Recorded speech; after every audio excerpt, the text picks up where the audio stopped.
Everything that begins to exist has both a cause for how it exists and an explanation for why it exists. For example, the reason this video exists is because I edited it. I put clips together, I recorded my voice, and I uploaded it to YouTube. So the cause of this video's existence is a combination of me and the editing software I used. And the explanation is either the electrical and computational processes that allowed the editing program to work, which is a physical explanation, or simply because I wanted to teach people this concept in an approachable manner, if you prefer to have a personal explanation.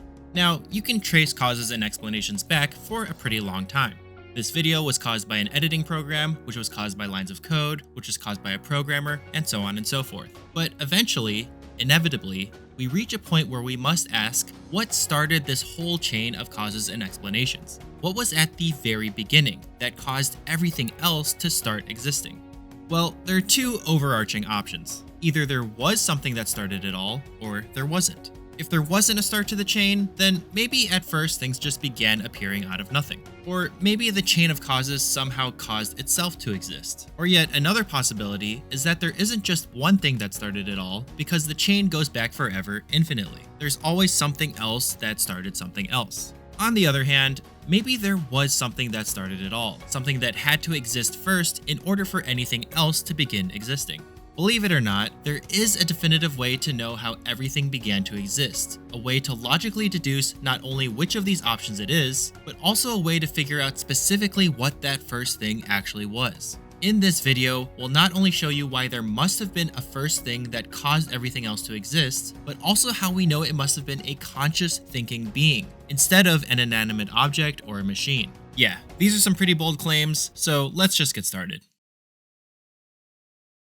So there's this idea that all of existence just appeared out of thin air, or that our universe came from nothing. Now at first, that might sound fine. After all, what could possibly come before everything in existence? But there's just one major problem. All the evidence in the world goes against it. Things don't appear out of nothing. In fact, we challenge you to try to think of anything that just appears out of nothing. For example, when you look both ways before crossing the street and you don't see any cars on the road, you know it's safe to cross, because a car isn't just going to randomly appear in the middle of the street and run you over.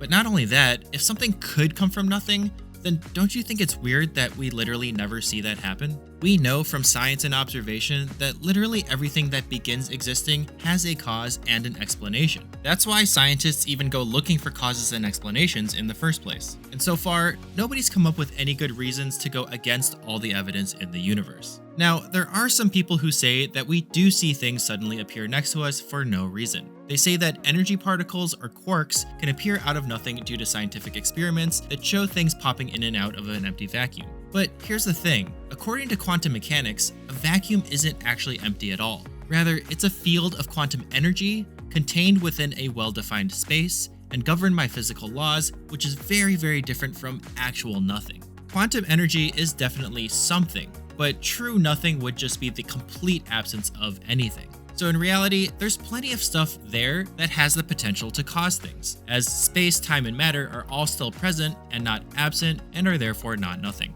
Alright then, if something couldn't come from nothing, then could something have caused itself? Well, no, because for something to cause itself, it would have to exist before it existed. If something didn't exist yet, it wouldn't be around to create things. This isn't like a cell that copies itself during mitosis. In that case, the cell already exists, so there's something there that can create something. And the thing it creates is a copy of itself, but it isn't its original self. So if there wasn't a cell in the first place, then no copy could have appeared. For anything to begin existing, it requires something outside of itself to cause it.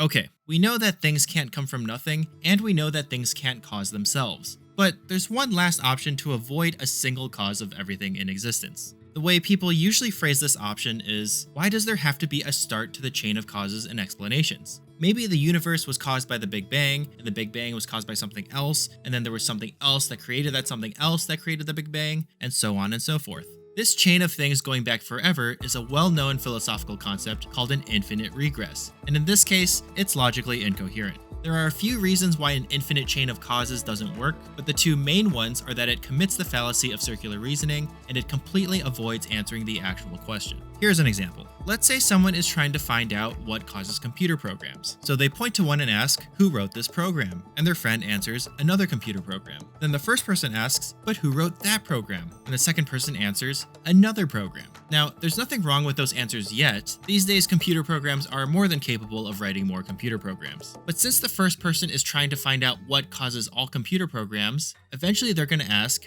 who wrote the first computer program? What caused all these programs to begin existing? If at this point the second person said more computer programs, then hopefully you can see how that avoids answering the actual question. This is similar to saying that programs existed before any programs existed. If there were more programs, then this wouldn't be all of the programs, it would just be some of them. And the first person would then be asking where all these programs came from. Like we've shown with the cell, clearly all these programs would have to be caused by something other than themselves. And in this case, we know that programs are caused by programmers or coders. There is something that started the chain of programs creating more programs, and we all know this to be true. So likewise, if someone asks, where did everything that exists come from? And you answered, from more things, then that would not only commit the fallacy of circular reasoning, meaning that you're using itself to answer itself, but it also completely avoids answering the question, which is where all of the things came from.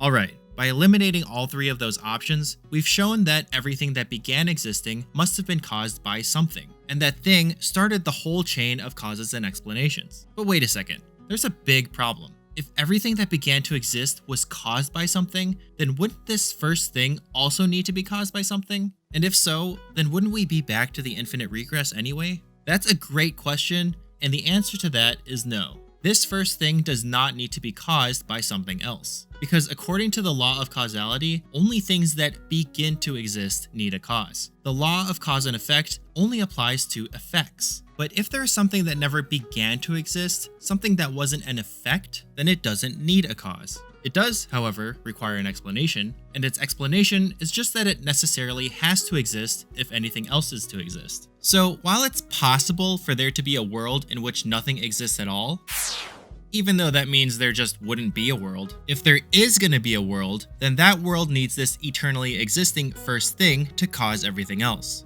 So technically speaking, it would be more accurate to break up our initial premise into two parts. One, everything that begins to exist has a cause, and this wouldn't include things that don't begin to exist or things that always existed. And everything in existence has an explanation, regardless of whether it began or not. Also, this goes without saying, but by definition, the first thing must be the first thing. If there was something that created it, then we would be talking about that thing instead. And since we know that things don't go back in an infinite regress, and that something that existed eternally does not need a cause, then we know that ultimately there is a first thing that caused everything else to exist. And with that, we can move on to our last point.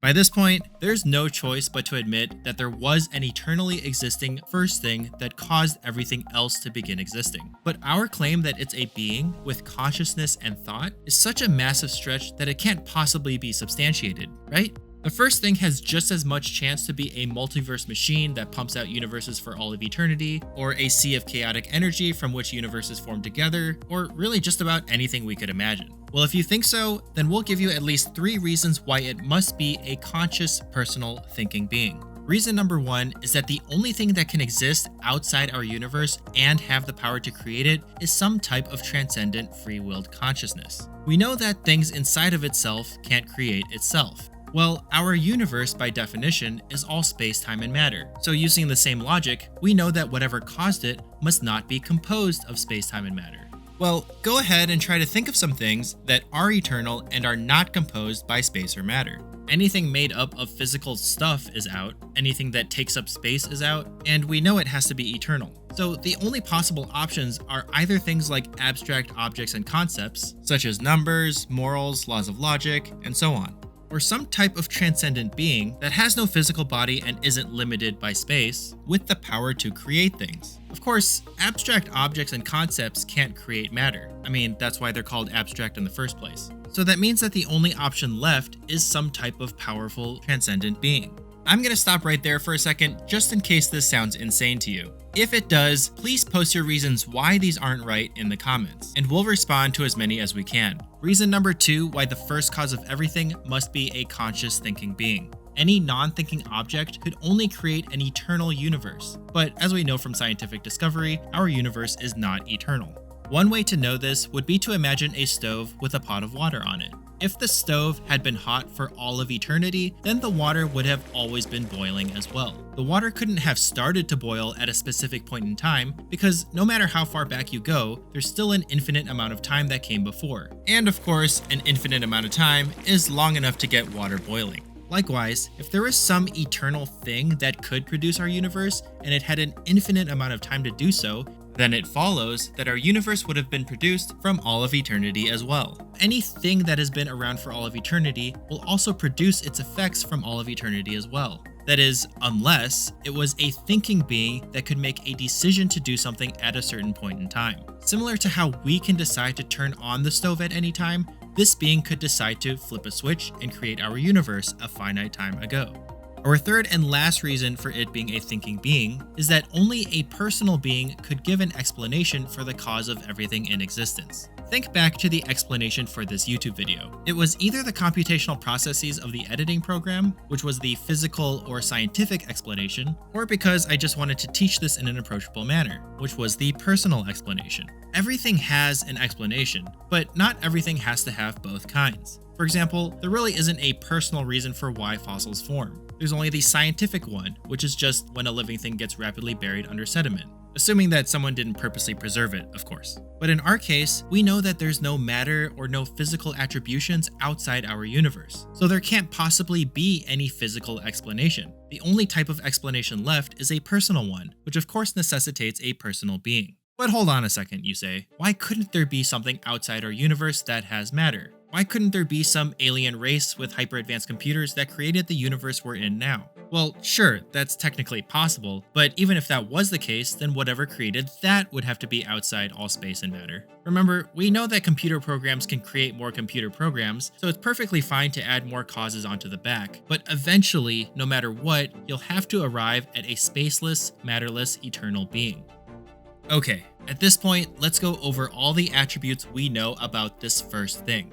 1. We know that a first thing, or an original source of everything, does exist, because everything that begins to exist has a cause, and causes can't go back in an infinite regress. This thing lies at the beginning of all causes and explanations. Then, we know that it existed for all of eternity, because otherwise it would require a cause for itself, and therefore it would no longer be the first thing. We know that this thing exists outside our universe because our universe began a finite amount of time ago, and therefore must have an external cause. And that means we know that it's not made up of space or matter, since those things only exist within our universe, and things can't cause themselves to exist. We also know that the first thing must be a conscious thinking being, rather than an object or environment or whatever, for the 3 reasons we just went over. And finally, we know that it has to be powerful and knowledgeable enough to create everything in the universe. It's more powerful than black holes, it's more precise than quarks, it's intelligent enough to balance the laws of physics, our solar system, and Mother Nature to an infinitesimal degree. So you can see that we're able to affirm a lot about what's outside our universe. Just like we can see smoke coming from the distance and know that there's a fire out there without actually having to go there, we can also make observations about the universe we live in and make deductive conclusions based upon that evidence. So by this point, there's really only one last thing to do. Try to find out what this universe-transcending being with the power to create everything in existence is all about. Because if it does have the power to decide our fate for the rest of eternity, it would probably be smart to know how that's all going to go down. If you don't want to miss out on all that information, make sure to subscribe and activate alerts so you know when our next video comes out. Thanks for watching, and God bless.